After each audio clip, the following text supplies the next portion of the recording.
There was a man in Mysore city. He was known to be some kind of a ghost buster or tantric.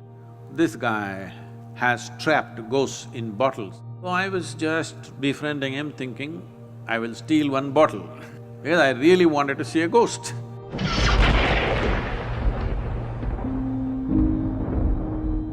Sadhguru, you were talking about stories. So we were conversing and we were agreeing that when we were growing up, some of the best stories that we used to hear from family people or grandparents or friends, senior people, would be the ghost stories.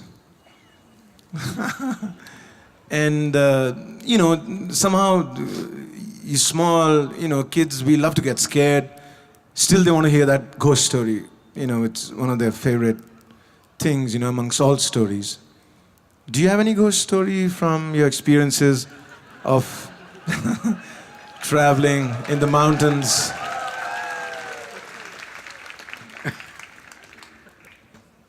Wow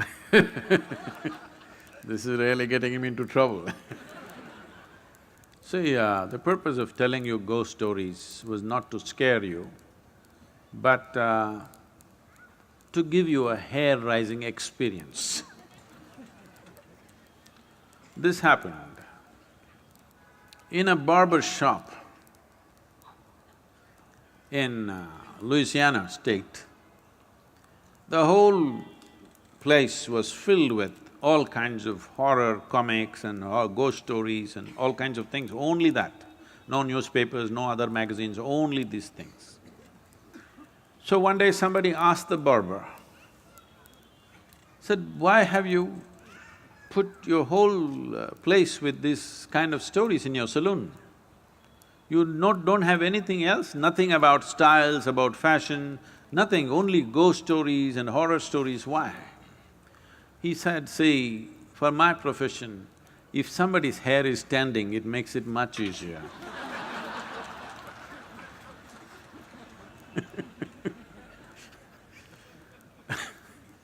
So the idea was to give you a hair-raising experience not to scare you And I must tell you, this fascinated me so much that there was a man in Mysore city who was also working in the Mysore City Corporation as some official, but he was known to be some kind of a ghost buster or tantric or whatever he is. So somebody told me, I was always looking for these kind of things, so somebody told me, this guy has trapped ghosts in bottles and kept it in his whatever, it's a shrine or a workshop or whatever you want to call it. So I want to go and that guy wouldn't allow us initially, but I was persistent and then he took me inside and he showed me lots of bottles. He said, in this there is this kind of a ghost, this is a woman, this is a man.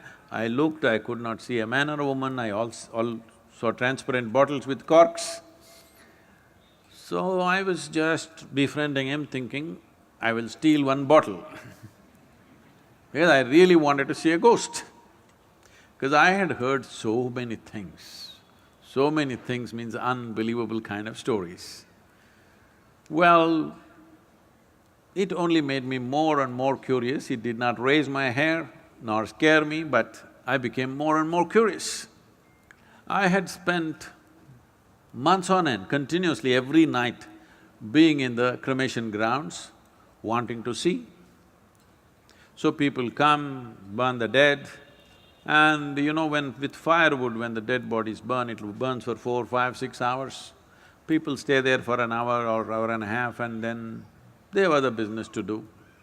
They will cry and they'll weep and they will go when it's still burning. Normally what happens is, when as the fire burns, one thing, because there's always economic aspect to everything, if they've not put enough fire long enough, when this collapses, the outer part, first thing that'll happen is, because neck is such a small thing and it gets burnt, and once the spine is burnt, the burning head will roll away, do. So I am the one who picks it up with a stick and puts it back and waits, where is the damn ghost? It doesn't come. Many months on end, I sat there, no ghost came. Somebody said, you put a nail in that tamarind tree, it will come. I would nail the damn tree again and again and again, nothing came. Somebody said, in this house there is a ghost. So I would beg them, please allow me, I want to sleep in that house and see if the ghost comes. Did not happen. So I went to this guy, and when they said specifically it's in the bottle, I wanted to steal a bottle. But he was very protective about his bottles So I didn't see anything coming out, but he showed me one thing. He made an elaborate design with rice flour. In the five corners of this, he kept one egg. He did all kinds of things and poof, he clapped his hand, pop! All the five eggs burst right in front of my eyes. So, I thought, something. I don't know whether it's a ghost or it's a thing, whatever, but definitely he did not reach out to these five, he was standing away and all the five eggs burst. Then this was working on me, and I was walking in my house backyard, looking here and there. Then I saw guavas were hanging in the tree, the guava fruit. I looked at the fruit fell. I thought, what? I did it again and again, the fruit fell. Then I brought my friends and just, you idiots, watch this. Talk, fruit fell. They said, what? Not once, 5, 10 times I did so that it's not an accident. But then, in about 3 days' time after I did this, a revulsion, I've never experienced it ever in my life because I've never stepped into those areas. A kind of revulsion went through my entire body that I knew that I had done something very fundamentally wrong.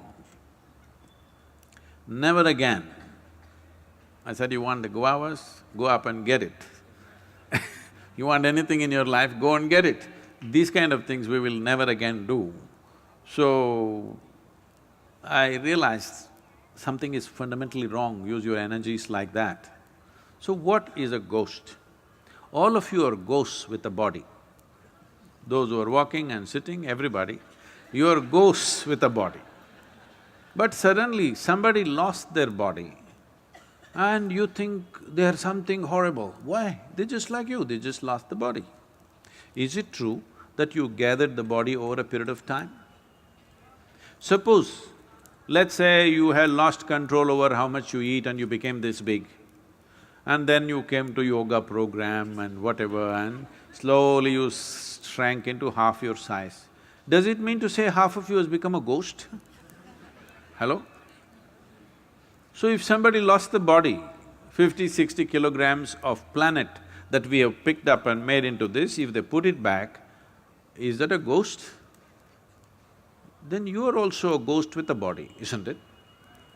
So this abnormal way of looking at life, that just because somebody lost their body, they've become something evil, something fearful, something terrible, is a very abnormal way of looking at life.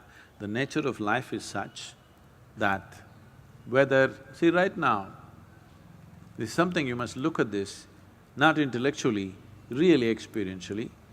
You're breathing, all of you, are you? Hello? I'm just checking. Hello? You're breathing. So if you're breathing, let us say this was like a building or whatever, right now we are in the quadrangle kind of place. So there is life here that you're breathing. You may call it air, but it's actually life, because if I take away this will go. Yes? Your life will go. It's only in this transaction, life is happening, isn't it? So it's not just about air, oxygen, this, that. This is a living cosmos. You are like a little bubble, you captured a little bit of life. You know, did you blow soap bubbles when you were young at least? So when you blew your soap bubble, you got this big bubble, I got that big bubble, let us say. We were looking at this, oh, this is my bubble, this is your bubble. Then they went poop. When they go poop, You don't say, this is my air, this is your air, isn't it? This is just like that. This is just a bubble. You captured a certain amount of life and it's functioning in a certain way. When this bubble bursts, there's no such thing as your life and my life. Well, you may not break the entire bubble, you may break the outer surface of the bubble and the inner surface of the bubble may still remain.